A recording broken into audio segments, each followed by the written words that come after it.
All right, students. So the biggest question that I will get when we do this course is the research paper itself. So I want to spend some time just going over my expectations for the research paper. That way, we prepare you right from the get-go to set yourself up for success. Okay. With this research paper, I'm just going to kind of go through the overview itself. This overview is also included in the actual classroom itself on that very top area. So you have access to this document too that I am showing you, and you will be able to review it and find the information you need in there. Also, a rubric is included in there too. The rubric itself will also go over what I am looking for when I am grading, which is going to be essential. Anytime that I publish a rubric, all the assignments that I have rubrics. Anytime there's a rubric anytime there's an assignment there, read the rubric. That way you can score maximum points by reviewing what I'm looking for in the rubric, because that's exactly how I'm going to grade it, okay? I'm going to have that rubric up. I'm going to see, did you hit this, this, and this? And I'm going to give you a score based on that, okay? All right, so let's go over this. You are going to write a history paper for me. Now, the history paper has to be on anything, and I mean pretty much any historical topic, person, event, movement from 1877 to the modern era. Meaning, make sure you're picking a topic that happened post 1877. I have had students turn in papers about the American Revolution. I've had people turn in papers about the Civil War. We are 1877 to the modern era. We are not writing about any subjects that happened prior to that, okay? So make sure that that is your focus, first and foremost, out of the gate. Here are a couple other requirements, though. Because this is a research paper and this is a research course, which means I expect you to do research on your own. Therefore, you are going to pick a topic, but it cannot be, and I have it noted here, merely a retelling of a highly researched subject or historical event or person or movement, because if you do, and that's your whole paper and that's the route you go, meaning that you don't have to do any work because all the research is already out there. There's a lot of books or papers or articles out there about it. You will not get higher than a C on this research paper topic. This research paper is 20% of your grade, okay? Second is that I do not want biographies. So you may find a historical person that you are very fascinated about. I do not want their life story in 10 to 15 pages. You can't do it. Most biographies, I have a bunch of books behind me. I have a lot of them. I have a number of biographies in here of people who I find very fascinating in history. Most of their biographies are anywhere between 500 to 1,000 pages. You cannot sum up that person's life for me sufficiently in 10 to 15 pages. If you want to write on a person, I'm not opposed to that. You can write on a person. However, you're only going to write about a specific point in their life. So, for example, if you really like Teddy Roosevelt, you may write about his time as head of the New York Police Department. That's fine. You're not writing a biography about him. You're just writing about Teddy Roosevelt when he was police commissioner. Okay? That's quite all right. If you find a historical person that you really find fascinating, you can write on them. Just make sure you find a topic about their life, like an event that happened within their life or something they specifically did in their life, not a whole history of who they are, where they were born, their early childhood experiences, who they married, all these other things. We're just focusing on very specific small events. If you were to look at most history research, you will find that people that write history on a current and daily basis are not writing big biographies or bibliographies. They are not writing entire histories of wars, and if they do, those books are hundreds upon hundreds, if not thousands of pages long. Okay, your goal is to write a research paper, and would be found like in an academic journal. Now, to help you out with this, I did put in one of my papers. So if you are working through and you're thinking to yourself, well, what can I write on? Or how can I write on something? When you go through the very opening parts, of this here we go, of this overview, and you come down and you go into week 1, worldview and writing history.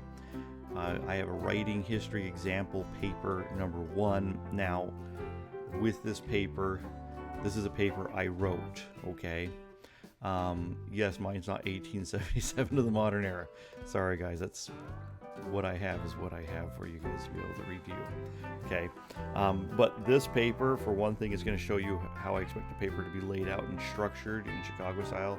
So you're going to see there's some notes on here, but this is an actual paper I wrote. So we have Mormon premillennial beliefs in the Civil War, and in here is a paper that I wrote. Okay, now if you want to read it, you can read it, but this will give you kind of an idea of what I would be like looking for topic wise, where it is an independent evaluation of a historical event. Okay, as you can see, it is not based upon like a biography or anything along those lines.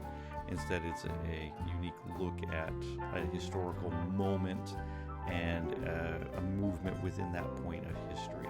Okay, these are the things I'm kind of looking for. Now, also, one thing I want to note too, when you're writing the paper, it's 10 to 15 pages. Understand that your title page doesn't count, so this page doesn't count. Your bibliography and reference pages, they don't count. Also, when I say 10 to 15 pages, I mean 10 to 15 full pages. Okay, so a full page is top to bottom, meaning that here's the start, here is the bottom. If you do not do top to bottom and you're at 9.5 pages, that's 9.5 pages. It's not a 10-page paper. Make sure you hit top to bottom. Like this right here, this would be, since we're discounting the title page, this would be page 26 still, because I don't number my title page, but this is page 26. Is this paper 26 pages long? No, this is page 25 and a fourth. All right, top to bottom on this. If you need support throughout writing your research paper, let me know, because I will assist you. I will support you. I will help you through it, okay? But I would, at the very beginning of this course, start thinking about topics that you want to write on, because very quickly we move from learning how to write history. That's where we start, worldview and writing history. You have your very first week of reading and then doing tests, and then we run into week 3, which is where I expect you to have a research proposal prepared for me of you telling me what you're going to be writing about. Okay, you're going to have a thesis. You're going to give me an overview of why you're interested in wanting to write it and what sources that you're going to be looking at using. All right. I truly love doing papers. I mean, it's one of my favorite part of my courses every single time. So understand that I do like doing this. So let's break it down real quickly to real clear information, 10 to 15 pages. You need to have a thesis in your first paragraph. You're going to have to give me conclusions. In history, you're going to learn this also in your first chapter, your first week of how to write in what we call Chicago style, which is a style that we use in history. So we are not writing this paper in APA or MLA style, which you're probably more used to. Unless you've done any history courses before, you've probably never used Chicago. Don't worry, I have included detailed instructions. The paper I have included breaks down Chicago style too. I also have cheat sheets and reference sheets. I can kind of help you through all of that, okay? You are going to cite your sources. This paper does require 10 sources, so make sure you're out there, you're working on your research, okay? All of your research paper, of course, is going to be done in third-person perspective and past tense, okay? If you need any help, let me know. Big one is don't wait till the last minute, okay? All too often, students think that they can bust out a long, well-researched academic paper in a week, and it's not going to work, okay? Especially with this paper. And again, don't try to rely on AI. We have AI detectors in there. Last term I had about 10 papers that came back 100% AI tagged, and so I had to talk with the students, and they pretty much fessed up to what happened and got zeros on their assignments. Don't get a zero, okay? I don't want you to get a zero. Also be very aware that your professors know what AI reads like now. AI writes very specifically, a very unique style that's easy to notice very quickly. It writes in a way that most students don't write in. So even if you try to use AI and try to change a few things here and there, it's still the structure of how AI builds papers. It's quite obvious whenever I'm reading them. Let's see here. Oh yes, one thing I also talk about a lot, and I've mentioned this in my introduction video. If you're struggling with writing, you're saying, well, I can't structure a paper well, I don't know how I'm doing this, if my grammar's not great, I have spelling issues. We have a writing center through Valencia. They can help you. Utilize them. Make sure that they're there to help you out and get you through the process. I want to see you successful, okay? The last big thing too is that I don't take any papers after the late work deadline, which is 4/13. There's a reason for this. I have 2 weeks. That gives me 2 weeks basically to grade. And if I'm grading 10 to 15 page papers, and since I have about 60 students, that takes a long time to grade. It's not something I can just quickly mow through. I like to provide feedback for you too on your papers, and if I'm not given sufficient time to do it, I can't do it.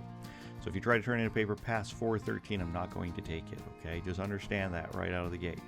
You need to manage your time. You need to turn in your assignments.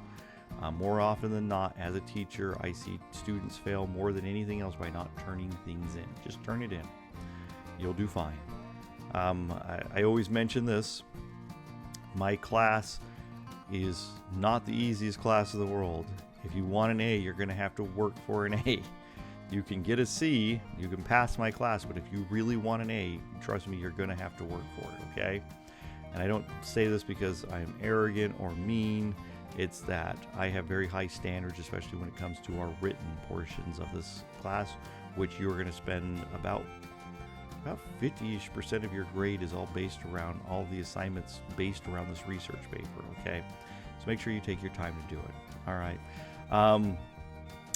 I always want quality over quantity.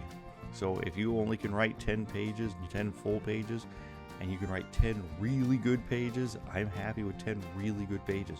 You do not have to write me 15 pages and just put in filler. I don't need filler. Just write me a good, solid paper. All right? If you have any questions, reach out to me. I'm more than willing to assist and support you in any way I can when it comes to writing your papers.